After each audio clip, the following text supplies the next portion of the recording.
প্রিয় দর্শক, আসসালামু আলাইকুম। আজকে খোলামেলা ফাঁকের ঘরে থেকে আপনাদেরকে দেখাবো আমি কিভাবে মাছের ডিম দিয়ে বড়া বানানো যায়। একটা ব্যতিক্রম রেসিপি আপনারা ফলো করবেন। প্রথমে আপনারা পেঁয়াজ দিয়ে দিবেন, তারপরে ধনিয়া পাতা, এই যে ধনিয়ার গুঁড়া দিবেন হালকা, ঠিক আছে। তারপরে 1 চা চামচ বেসন দিবেন, প্রয়োজনে একটু বেশি দিবেন যাতে সমস্যা না হয়। তারপরে দিবেন একটু মরিচের গুঁড়া, পরিমাণ মতো দিবেন। আমার ছোট বাচ্চা খাবে তো, তাই আমি অল্প দিতেছি, আপনারা আপনাদের পরিমাণ মতো দিবেন। তারপরে দিবেন একটু হলুদের গুঁড়া, এই যে দেয় হলুদের গুঁড়া। হলুদের গুঁড়াটা একটু বেশি দিবেন যাতে স্বাদ আসে। প্রিয় দর্শক, ধনিয়ার গুঁড়া দিবেন না, কারণ ধনিয়ার গুঁড়া দিলে গন্ধ আসবে। জিরার গুঁড়ো দিবেন না। এখন দিবেন হলো একটা মুরগির ডিম, এই যে দেশি ডিম হইলে ভালো হয়, ফার্মের ডিম পারলে ফার্মের ডিম দিবেন। একটা ডিম হইলে হয়েছে। এই যে দর্শক, একটা ডিম ভেঙে দিয়ে দিলাম, ঠিক আছে।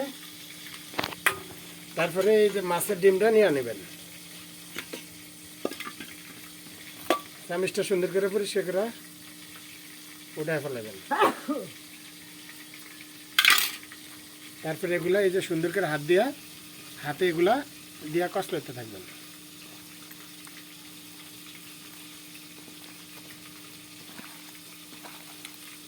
ঠিক আছে দর্শক, এই যে দেখেন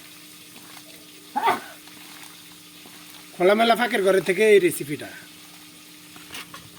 তারপরে দর্শক, পরিমাণ মতো নুন দিবেন, এই যে লবণ, এই যে লবণ দিবেন পরিমাণ মতো, এই লবণ। ওকে, এখন এই যে ভালো করে চটকায় নেবেন। প্রতিটা মশলা যেন ভিতরে ঢুকে ডিমটার সাথে ভালো করে যেন মিশে। একটু রসুন আদা বাটা দিবেন পরিমাণ মতো, যে যেরকম খান সেরকমভাবে দিবেন। ভালো করে দিয়া এই যে চটকায় নেবেন সুন্দর করে। মিক্সড হইলে আসল, ঠিক আছে। সুন্দর করে মিক্স করবেন। তারপরে আসেন এই যে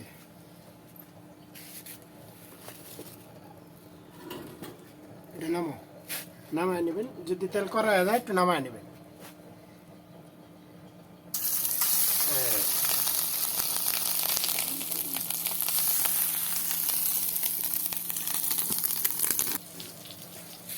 এইভাবে আপনি ফ্রাই প্যানের মধ্যে দিয়ে দিবেন সুন্দর করে। ওকে, হয়ে গেল ডিমের বড়া। তো প্রিয় দর্শক, হয়ে গেল আমার মুসমুসে মাছের বড়া। এই যে দেখেন, অনেক স্বাদ, অনেক টেস্টি, ভিতরে হয়ে গেছে সুন্দর করে, ঠিক আছে।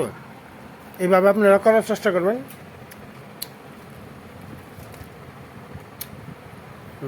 অনেক সুন্দর আছে, বাহ কি মজা। খেয়ে দেখো তো, চা না কেমন আছে।